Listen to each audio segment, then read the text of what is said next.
this session, my acclaimed fellow panelists, delegates, ladies and gentlemen. Good afternoon to you all from India. But before I begin, I must put on record my sincere thanks to the organizers for inviting me to this important session on THR in Asia and share my views. My special thanks to the chair and fellow panelists for accommodating my request of advancing my talk here as it is. So that tobacco is a burning topic today is evident from several facts and figures as I show here. For instance, the lopsided global divide of tobacco between high income countries, HICs, and LMICs is glaring. Of the global 1.3 billion smokers, over 1 billion smokers live in Asian countries. So that's about 80%. Of 8 million smokers who die, unfortunately, every year globally, almost 80% of them live in Asian countries. So it's a huge divide that we see on tobacco. And the projection for 2030 is very dismal, where the burden of death in LMICs is projected to be 4 times higher than the high income group countries. So it is alarming. Now, coming to the Asian continent, which is the main topic for which we are meeting in this session, the situation is as bad. In fact, the more of LMICs is shared by Asian countries. All indications show that tobacco smoking epidemic has worsened in Asia in the past few decades. A recent publication from JAMA Open in 2019, just before pandemic, has a huge indicator for this. It is a very large study spanning over several decades and covering more than 100,000 people. This study shows that Asia has consistently recorded increase in smoking attributable death through successive birth cohorts. And this is alarming, calls for immediate urgent attention.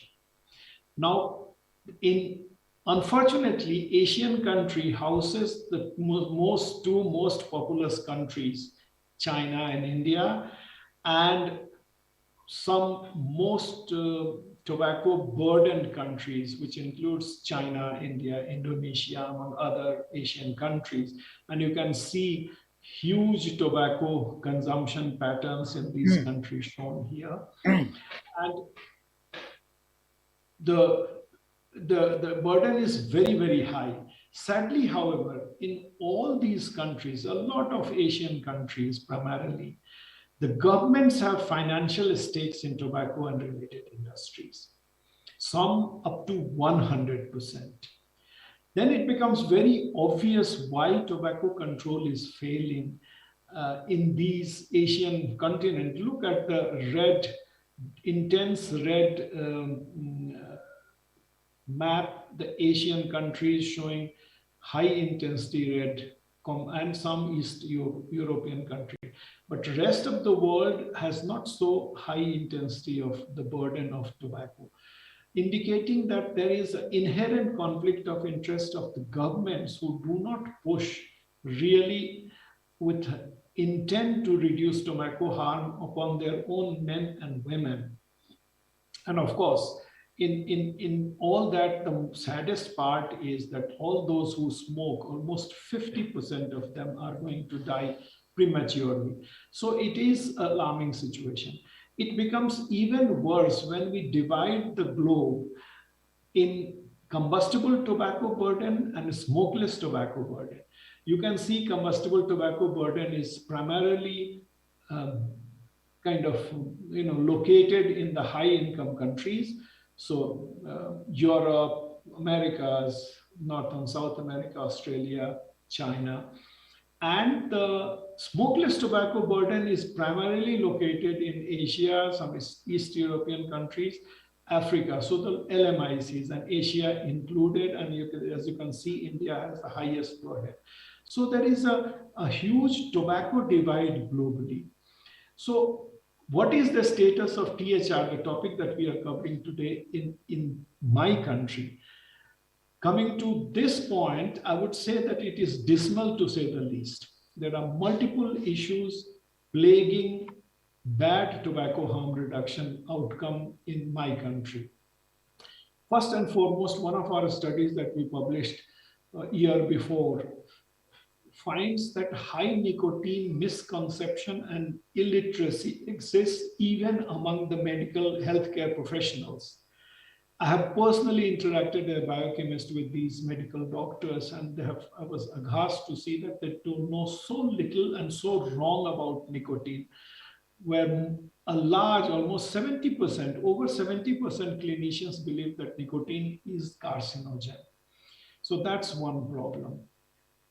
These clinicians also lack both training and time to offer tobacco cessation services to their patient so that they can handhold the patient's journey to complete cessation. A good number of them themselves use tobacco in one or the other form, so they are kind of demotivated to do that. So I mean, there are multiple reasons that, and one of those primary ones are there, but unfortunately, I think it is also prevalent in other parts of the country. In India, THR for smokeless tobacco forms, which are abundant, and 200 million SLT users are in my country as per the records. There is no nicotine replacement therapy or NRT available for virtually no tangible NRT options available for them in my country.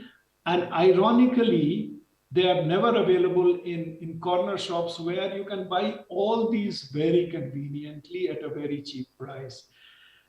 In India, smoking is a second problem because we have only relatively small number, only 100 million smokers in the country and about 30 million dual users. Smokers have some options of NRTs, but they are so expensive in comparison to the smoking options that they have, that they are naturally not motivated to use these NRTs, and clinicians don't help them so much. We have only 19 tobacco cessation centers in this country of burdened with over 300 million tobacco users. So you can imagine that it's very, very poor.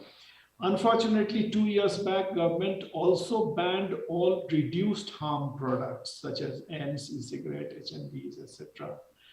from the country. And so, the tobacco users, particularly smokers, have even that option gone. So to sum it up, I would say that tobacco control in India and tobacco harm reduction status is very, very poor.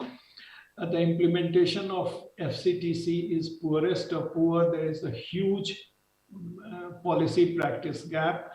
And due to all that, tobacco control in India remains poor. And we need to do something in order to overcome that. Thank you very much for your attention.